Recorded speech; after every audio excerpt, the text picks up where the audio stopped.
के लिए। अरे समझ में आ रहा मैं क्या कहना चाह रहा हूं? 12 दिन तो लगेंगे 8 चैप्टर। अब एक दिन में 8 चैप्टर आप पढ़ बोला, एक दिन में 8 चैप्टर, तो एक दिन में 8 चैप्टर पढ़ेंगे और आप 16 घंटे पढ़ाई कर रहे, तो आपको 2 घंटे में एक चैप्टर रिवाइज करना पड़ेगा। और 2 घंटे में एक चैप्टर रिवाइज करना पड़ेगा तो उसकी 2 घंटे में थ्योरी पढ़ेंगे कि एमसीक्यू पढ़ेंगे कि उस पर हुए टेस्ट पेपर को रिवाइज करेंगे। तो it is not possible revision in 12 days.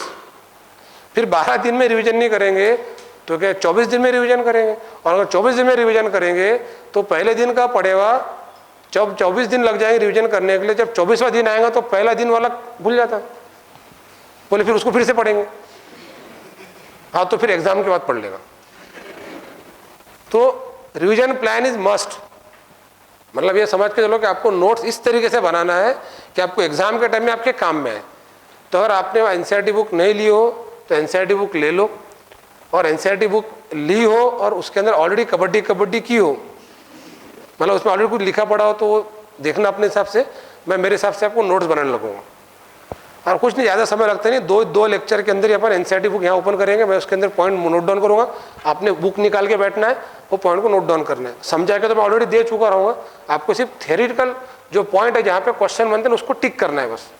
अब समझो, मान लो आपको एग्जाम के टाइम में कम टाइम है, तो जो अपन अलग अलग से निकाल रहे हैं ना सब पॉइंट्स, उतना भी रिवाइज कर ले तो दैट इज सफिशिएंट। कॉन्फिडेंस आ जाएगा कि आपको आता है। ठीक है, तो ये एसिड समझ में आएगा फिर ये? अरे समझ में आएगा ये? तो ये हो गए इनके इक्विवेलेंट वेट। सब देखना रहे भाई, जरा इनके इक्विवेलेंट वेट अच्छे तरीके से लर्न कर लेना। अभी देखो बेस का, तो बेस का वो सिंपल है, हो गया अपना इधर ही है, ये इधर ही। हाँ ठीक है, बस बेस हो गया, फिर सॉल्ट और बाकी कल देख लेंगे। जो इक्विवेलेंट वेट ऑफ बेस जो होता है मॉलिक्यूलर वेट अपॉन एसिडिटी, और एसिडिटी होता है number of OH group possessed by that base.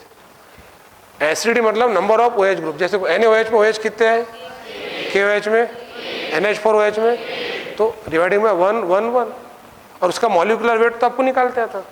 इसको कॉस्टिक सोडा भी कहते हैं। कौन सा सोडा? टोटल सोडा अब 3 है, वैसे 5 है। Caustic soda, potash soda, washing soda, baking soda, soda म्हणजे आता बॅचला सोडा 8 वाजले।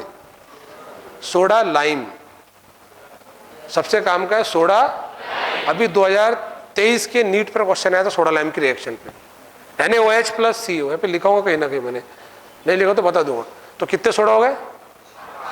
कॉस्टिक सोडा NaOH, अबे कॉस्टिक सोडा, पोटॅश सोडा, अब इसके अलावा होता है वॉशिंग सोडा Na2CO3, है क्या लिखे हुआ?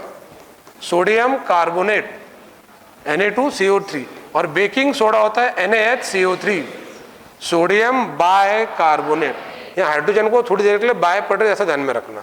Sodium bicarbonate, sodium carbonate, sodium, तो ये होता है वॉशिंग सोडा, ये होता है बेकिंग, और एक होता है सोडा लाइम।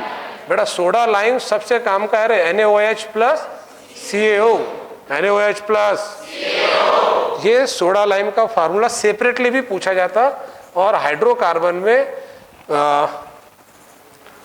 अल्केन के अंदर रिएक्शन है सोडा लाइम की रिएक्शन। तो सोडा लाइम मतलब क्या होता है? NaOH plus CaO, NaOH plus वाह, मतलब caustic soda, NaOH, potash soda, KOH, इसको कोई सोडा फोड़ा नहीं बोलते, ठीक है। यह Na2CO3, यह NaHCO, sodium carbonate, washing soda, sodium, इसको बोलते हैं खाण्याचा नहीं, धुण्याचा सोडा। वॉशिंग सोडा मतलब धुण्याचा सोडा, और बेकिंग सोडा मतलब खाण्याचा सोडा।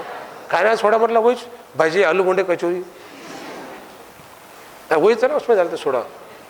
इधर इधर सवेरे, अभी नहीं, शाम के टाइम में नहीं खाना, वो नाश्ते। Sodium carbonate, sodium, soda lime, soda lime मतलब NaOH प्लस CaO। तो इसमें ना बेटा सोडा लाइम का फार्मूला इंपॉर्टेंट है, तो सब चीजें काम के ध्यान में रखना। Soda lime, NaOH plus CaO। Base के अंदर इक्विवेलेंट वेट का इतना टेंशन नहीं, आपने 2 बेस भी ध्यान में रखो तो सफिशिएंट है, उनके काम पड़ता है, NaOH का और KOH का। 40/1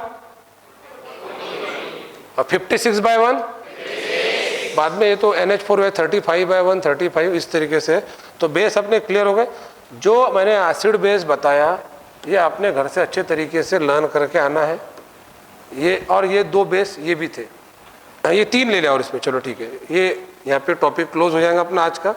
सॉल्ट का मैं कल बता दूंगा और रिएक्शन। इधर देखो बच्चों, MgOH/2 magnesium hydroxide, CaOH/2 calcium hydroxide, aluminium hydroxide. Magnesium hydroxide के अंदर OH कितने 2 है। अब इसका मॉलिक्यूलर वेट निकालेंगे 58/2 29, COH/2 का 74/2 37, AlOH/3 में OH कितने 3 है तो 78/3 26। तो ये हो गए मतलब 6 बेस लिए अपन ने, 8 एसिड लिए। तो बेस में से जो 6 है उसमें से 2 सफिशिएंट है, NaOH और KOH। उसके अलावा अपन ने वॉशिंग सोडा देके, बेकिंग सोडा देके और सोडा लाइम। सोडा लाइम का फॉर्मूला क्या, NaOH + Cu। तो इक्विवेलेंट वेट अपने कितने हो गए 3 एलिमेंट का हो गया, आयंस का हो गया, एसिड और बेस का हो गया। एसिड बेस एक में लिए अपन ने। अब कौन सा बचा अपना, सॉल्ट। और उसके बाद कौन सा रहेगा, रिएक्शन। तो रिएक्शन के बेसिस पे एसिड बेस का इक्विवेलेंट वेट बताना। तो इक्विवेलेंट वेट के सारे कंसेप्ट क्लियर हो गए। उसके बाद मॉलिक्यूलर वेट हो गया। कल अपन number of mole, number of molecule, number of atom, mole fraction, और जमगा तो मोल फ्रैक्शन के बाद में जो कन्वर्जन के फैक्टर है वो है ना, वो metre cube, decimetre cube, centimetre cube. उसके बाद में molarity, molality, normality, number of proton find करना, नंबर ऑफ इलेक्ट्रॉन फाइंड करना। दूसरे लेक्चर में हो जाएगा। और तीसरे लेक्चर में बचे हुए कंसेप्ट फिर अपन एनसीईआरटी बुक का रीडिंग स्टार्ट कर देंगे। साइमल्टेनियसली मैं कुछ छोटे छोटे क्वेश्चन बताऊंगा आपको जो एनसीईआरटी बुक के अंदर के रहेंगे। आज दिखाने का समय नहीं आया। देखो मैं थ्योरी इसलिए क्लियर कर रहा है, बेसिक का चैप्टर है और इसमें बहुत सारी चीज़ें अपने को रिलेटेड पढ़ते चलना है, ठीक है। और कुछ ऐसे चैप्टर्स है देखो एनसीईआरटी बुक के, जैसे इनऑर्गेनिक केमिस्ट्री, डायरेक्ट अपन यहाँ पे इनऑर्गेनिक केमिस्ट्री का एनसीईआरटी बुक ओपन करेंगे। उसके पहले शॉर्ट में कंसेप्ट समझेंगे, डायरेक्ट बुक ओपन करेंगे, समझने के बाद हाथों नोट्स बनाएंगे, तो कम टाइम में वो प्रिपेयर हो जाएगा। तो 8 महीने में सिलेबस हो सकता, इसका प्रूफ रहेगा कि अपन को 1 महीने में 3 से 4 चैप्टर कवर करते करते चलना है। अरे समझ में आ रहा है ये? बस बाकी दूसरा कुछ नहीं। 15 दिन तक के मैं बच्चों को इसमें बैठने की परमिशन दे रहा हूँ। तो जो आपके अदर फ्रेंड्स हैं, जो स्टूडेंट्स हैं जिनका काफ़ी पीछे लॉस हुआ, जो अपने क्लास के बच्चे, बहुत सारे बच्चे नांदेड़, लातूर और कोटा चले गए, तो ऑनलाइन बैच कर रहे हैं। उनकी रिक्वेस्ट थी सर ऑनलाइन लो करके, वहाँ से भी ऑनलाइन अटेंड कर रहे हैं। ये जो लेक्चर है ये लाइव भी चल रहा था और ये रिकॉर्ड भी हो रहा है। तो रिकॉर्ड होने के बाद ये ऐप पे डाला जाएगा। अगर किसी बच्चे को ये स्पीड याद लगी हो तो उसने रिकॉर्डिंग पर से जो चीज़ उसको फास्ट लगी उतना उसको रीटेक प्ले करके देख लेना, ठीक है। ये नोट्स PDF फॉर्मेट में आपको मिल जाएंगे ऐप पर अपने। तो आज का पहला लेक्चर था। इतने सारे बच्चे बैच के लिए, एक्सपेक्टेशन मुझे नहीं थी क्या 150 to 200 स्टूडेंट बैच के अंदर बैठेंगे पहले दिन करके। अभी अपन ने 2 दिन पहले ही अनाउंस करे कि आज से बैच स्टार्ट हो रही है, ठीक है। जब अपनी बैच आगे आगे चलेंगी तो केमिस्ट्री के अंदर मैंने बहुत सारी नई चीज़ें अदर दैन टीचिंग, वो भी अपन क्लास में लेंगे और कुछ तो प्रैक्टिकल भी करेंगे अपन केमिस्ट्री के क्लास के अंदर, ताकि आपको जिंदगी भर ध्यान में रहे कि अपन ने क्या पढ़े थे करके, जो अच्छे कंसेप्चुअल चीज़ें रहेंगी, है ना। क्योंकि मैं एक ही बैच ले रहा 12th स्टैंडर्ड की, ये वाली। इसमें जितनी कैपेसिटी है उतने बच्चे बैठेंगे। जो नहीं बैठ सकते वो घर पे बैठ के ऑनलाइन पढ़ेंगे, लाइव पढ़ेंगे। लाइव नहीं पढ़ सकते रिकॉर्डेड देखेंगे। आप अपने हिसाब से आप अपनी व्यवस्था आप कर सकते। जाते समय मेरी छोटी सी रिक्वेस्ट है, पहले पूरे गर्ल्स इस साइड जाएंगे, बाद में ये पूरे जाने के बाद फिर बॉयज़ जाएंगे। जाते समय में नॉइस मत क्रिएट करो, अपने वजह से किसी को परेशानी हो ऐसा कोई काम क्लास पे मत करो, क्योंकि वैसे ही अपने वजह से बाहर लोगों को बहुत परेशानी है, ठीक है। तभी तुम ऐसा कोई भी हरकत करेंगे उससे मुझे बुरा लगेगा। आपको पढ़ना है ईमानदारी से तो क्लास पर आइए, नहीं पढ़ना है तो घर पर रहिए। And I repeat once again, I don't care कौन क्या बोलता है और कौन क्या सोचता है। आपको जो दिख रहा है बस पढ़ाई करो, खुद के बारे में सोचो, फालतू चीज़ों के बारे में मत सोचो, अपने पढ़ाई पे फोकस करो। अरे समझ में आया क्या ये?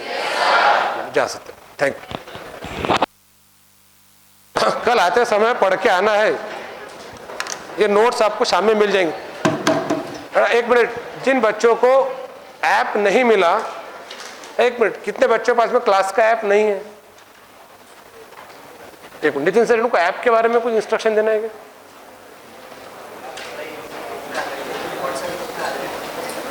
तो इनके पास ऐप ही नहीं, इनके नंबर भी नहीं अपने पास में। कुछ ऐसे स्टूडेंट्स जो पहली बार आके बैठे,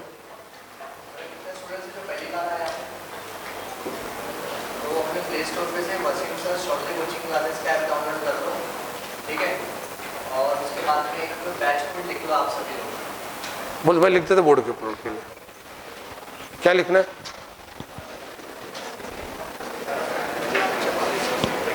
फास्ट ट्रैक बैच। देखो एक काम करो, आप प्ले स्टोर पे जाके Wasim sir Chaudhary coaching class करके ऐप अवेलेबल है, वो आप इंस्टॉल कर लो। उसके अंदर इंस्टॉल करने के बाद में, डाउनलोड करने के बाद में आप उसमें फास्ट ट्रैक बैच देखना। वो फास्ट ट्रैक बैच के लिए रिक्वेस्ट सेंड करना, वो एक्सेप्ट की जाएगी। यहाँ पे उस बैच के अंदर आपने जैसी रिक्वेस्ट भेजे वो एक्सेप्ट किएंगे। फास्ट ट्रैक बैच, जो अपना बैच का नाम ही 8 महीने का है ना, फास्ट ट्रैक बैच, वो आप आज रिक्वेस्ट करके भेज दो, वो आपकी रिक्वेस्ट एक्सेप्ट की जाएंगी। मतलब आप बैच को ज्वाइन कर लिए। उस बैच में आपको इसकी पीडीएफ भी मिल जाएंगी स्टडी मटेरियल के अंदर, और आपको ये वीडियो लेक्चर पूरा पूरा घर पे देखने के लिए मिलेगा। अरे समझ में आया ये?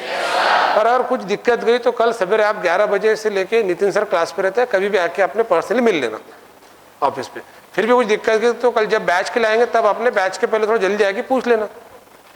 फिर भी दिक्कत गई तो घर पे रहना।